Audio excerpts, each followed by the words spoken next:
الحمد لله رب العالمين والعاقبة للمتقين والصلاة والسلام على سيد الأنبياء والمرسلين محمد وعلى آله وأصحابه أجمعين.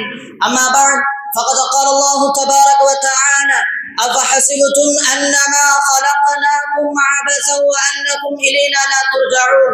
صدق الله العظيم. أريد أن أقدم أمامكم خطبة وجيزة وقوية حول الموضوع مقصد حياة الإنسان. رئيس الحفل المبجل وحضرات الحكم وأساتذة الأكارم، إخوتي في الله، إن الله تبارك وتعالى لم يخلق هذا الإنسان لهوا وعبثا من دون هدف ومقصد، بل خلقه لغرض عظيم وهدف كبير ومقصد نبيل، وهو كما قال الله عز وجل: أفحسبتم أنما خلقناكم عبثا وأنكم إلينا لا ترجعون. أيها الأحباب، إنكم ترجعون إلى الله وتحاسبون إلى أعمالكم، فيجزى محسنكم جزاء حسنا ويعاقب مسيئكم عقابا شديدا. إخوتي في الله، تفكروا أن جميع ما في الكون مسؤول بحمد الله وثنائه ومنهمك في تسبيحه وتقديسه، فقد جل وعلا تسبح له السماوات السبع والأرض ومن فيهن، وإن من شيء إلا يسبح بحمده ولكن لا تفقهون تسبيحهم إنه كان حليما غفورا.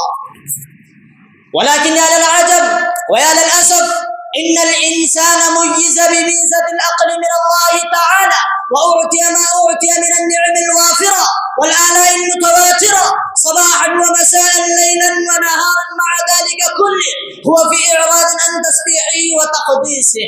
أليس هذا من السفاهة والبلادة؟ وأليس هذا من الجحود والكفران للنعمة؟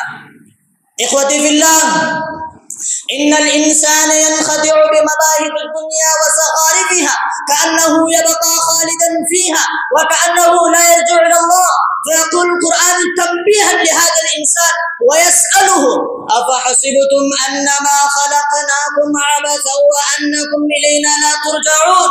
نعم أيها الأحباب، إنكم ترجعون إلى الله وتحاسبون إلى أعمالكم، فيجزى محسنكم جزاء حسنا ويعاقب مسيئكم عقابا شديدا.